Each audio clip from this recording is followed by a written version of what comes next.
on a week where the New England Patriots are in the Super Bowl, why not talk about the Philadelphia 76ers? And, of course, it is a trade deadline in the NBA, and I apologize for really not uploading a lot of NBA videos thus far. I'm going to try and be better with that. But this warranted a video because the Sixers, once again, have ducked the NBA luxury tax. And that's exactly what every contending team needs to do, especially when you're only 3 games back of the 2 seed when you're the 5th seed. And especially when one of your better players suggests to you, hey, we feel like we're a contending team. Why not add at the trade deadline? Nope. Let's just do everything in our effort to get underneath the luxury tax to save our owner a little bit of money so he could potentially spend more money on a different franchise in a different league.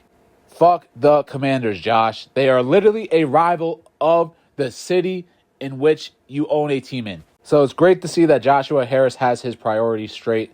And for all the people who want to kind of complain about the front office, I don't think you could really complain about them at this standpoint. If you don't like the trade, that's one thing.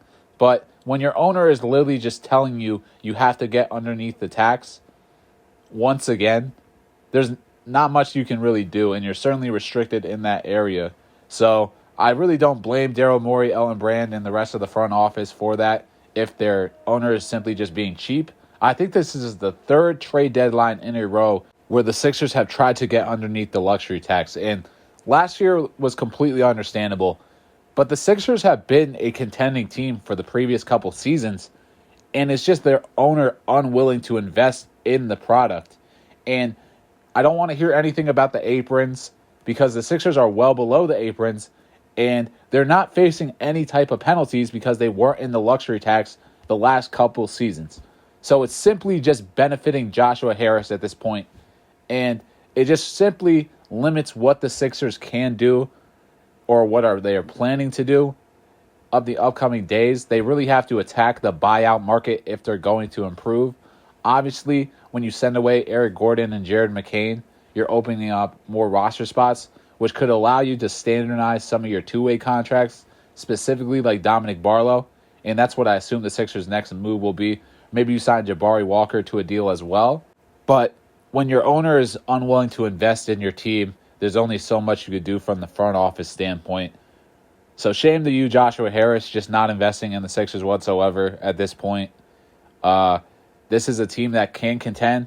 And why would you ever want to add to a team that can contend, especially when one of their better players is now facing a 25-game suspension? You know, maybe you might go get another wing to help some depth, stabilize that position for a little bit until PG returns. No, in fact, we're actually going to go ahead and trade away some players. And honestly, I'm not even that upset with some of the trades that they made. I think Jared McCain trade has the potential to look a lot worse considering how he might play in Oklahoma City. But he kind of fallen out of the rotation, and he simply just wasn't being able to replicate any success that he had in his rookie year. His shooting numbers were down. It still looks like he's kind of impacted by his leg.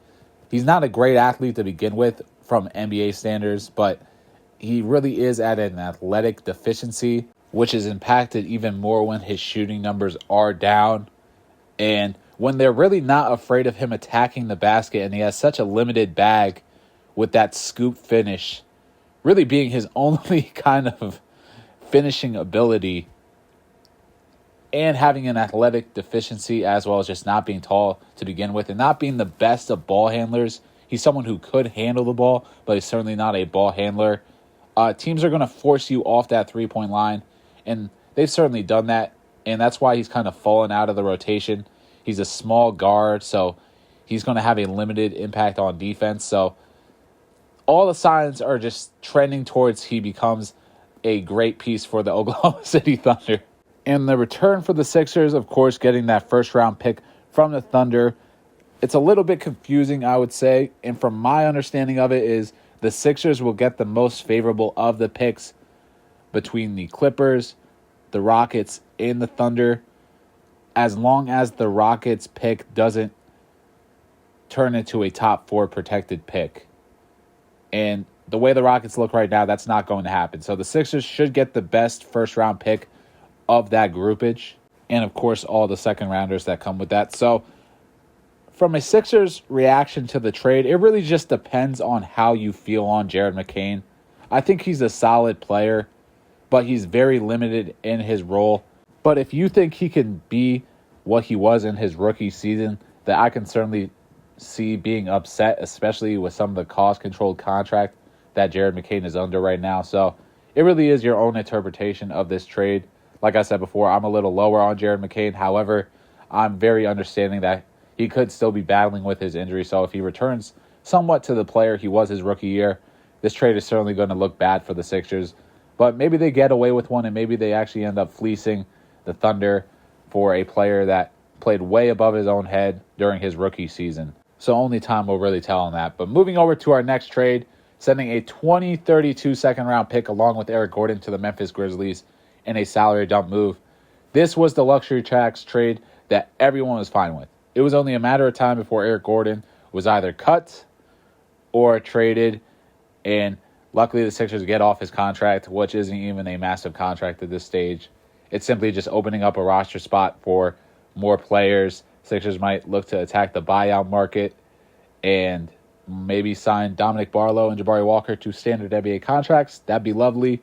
They both played really well for you this season in spurts, and they are coming up on the two-way games max slot, so you have to convert them to NBA contracts if you want them to keep playing. But this was the luxury tax trade that everyone was fine with.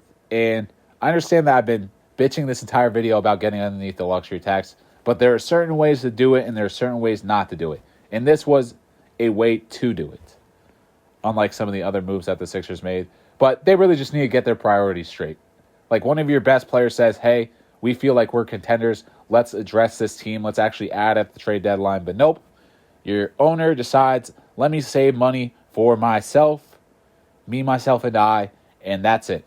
So Sixers were really handicapped at this trade deadline because of their owner. It's that simple. We're going to see what happens. Some of the moves that really come out after this. Sixers save themselves some money. Maybe they can attack that buyout market, like I said before. Cam Thomas just got waived. Let's see if the Sixers could maybe bring him in. But probably not. But man, what an explosive trade deadline from the Sixers. Got their priorities straight, did exactly what they had to do underneath the luxury tax for the third straight season. So, hooray!